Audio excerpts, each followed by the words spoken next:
Est-ce qu'on peut déjà parler de tentative de coup d'État? C'est une tentative de coup d'État en ce sens que chacun des deux protagonistes veut éliminer l'autre. Il n'y a absolument aucune main tendue pour une éventuelle solution politique. Mais de quoi s'agit-il? Nous avons le général Borhan qui exerce le pouvoir effectif au sein de l'État. C'est un général, donc chef de l'armée, qui a été le co-auteur du coup d'État avec Hemeti, qui aujourd'hui est son ennemi en 2021. Et Mehdi, lui, est le dirigeant d'une armée dans l'armée, c'est-à-dire d'un groupe paramilitaire qui a son histoire et son pouvoir.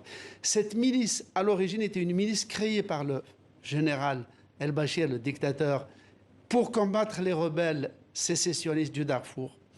Ensuite, en 2013, elle a été créée. En 2014, un amendement de la Constitution, on a fait un groupe paramilitaire, mais régulier, comme si c'était une sorte de gendarmerie bis. Alors du coup, Hemeti, qui était un chef de milice, est devenu une armée dans l'armée, et paradoxalement, lui qui aujourd'hui s'insurge contre le pouvoir, insistait pour que l'armée cède le pouvoir effectif aux civils.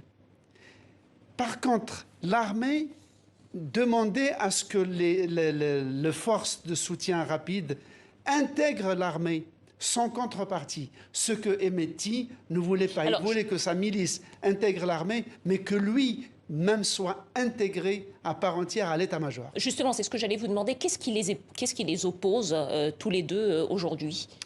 Alors, aucun ne représente une force sociale, sauf peut-être que Hemeti, lui, toute sa milice est composée de gens du Darfour, qui avaient été recrutés localement dans un groupe arabe pour combattre les indépendantistes du Darfour. Donc il y a une force, c'est une force paramilitaire à base tribale, tandis que l'armée nationale, elle, prétend recruter dans toutes les composantes du pays. Dans tous les cas, ce qui se passe, c'est que cette milice paramilitaire est assez puissante pour combattre sur les 4 villes principales, Al-Bayad, Khartoum et à Merowe, où ils ont attrapé des soldats égyptiens qui étaient en manœuvre avec l'armée soudanaise dans le nord.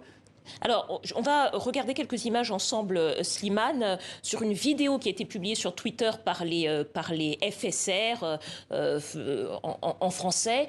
On aperçoit des hommes en uniforme qui sont présentés comme des soldats égyptiens. Ils sont aux côtés de l'armée régulière. Ils se seraient rendus aux forces des FSR, donc dans la base militaire de Merowe. Le porte-parole de l'armée égyptienne a d'ailleurs confirmé la présence de soldats égyptiens au Soudan. Slimane, quelles peuvent être les conséquences de la présence au Soudan d'une armée étrangère dans ce conflit? Alors, Hemeti, le chef de la milice paramilitaire, lui parle d'une armée d'occupation.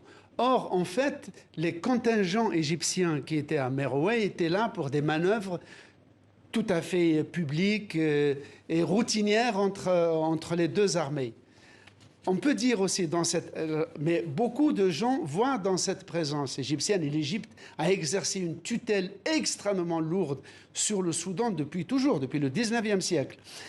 Néanmoins, on peut dire que si l'armée officielle, elle a tissé beaucoup de liens avec Israël, avec l'Égypte, avec les Émirats, le Soudan a accepté que des soldats, lui, combattent contre le Yémen dans la coalition constituée par l'Arabie saoudite, et la milice de Hemeti a contracter des relations de partenariat avec la milice russe Wagner. Vous voyez, donc il y a plusieurs accointances avec des puissances étrangères. Néanmoins, encore une fois, ces deux individus, le général et l'insurgé, n'ont pas d'ancrage sociaux, c'est-à-dire qu'ils ne représentent pas des partis, des courants idéologiques. Mais Slimane, est-ce qu'il y en a un qui serait plus favorable que l'autre au retour des civils au pouvoir?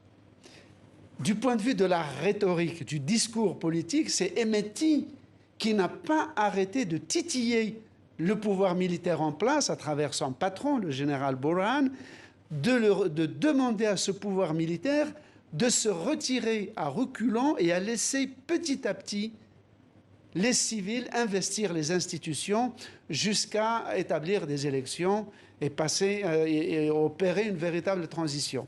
Mais c'était de la rhétorique. Slimane, dernière question. Ces dernières semaines, on attendait un accord politique pour relancer la transition démocratique avec les civils.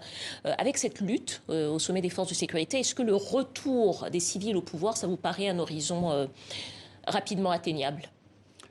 Raisonnablement, mais on peut toujours se tromper. Raisonnablement, franchement, pas du tout. Parce que la société civile soudanaise a été laminée par 30 ans de dictature de al-Bashir.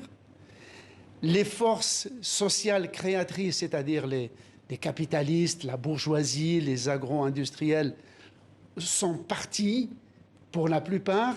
Et donc, les principales richesses du pays n'est pas produite par une bourgeoisie nationale, par une classe moyenne active, mais par seulement des richesses naturelles, et c'est la malédiction de la plupart des pays africains, c'est le pétrole et les mines d'or. La milice, par exemple, des forces de soutien rapide se finance directement dans les mines d'or qu'elle contrôle avec des Russes. Merci beaucoup, Slimane Zeguidour, éditorialiste à TV5 Monde, et vous pouvez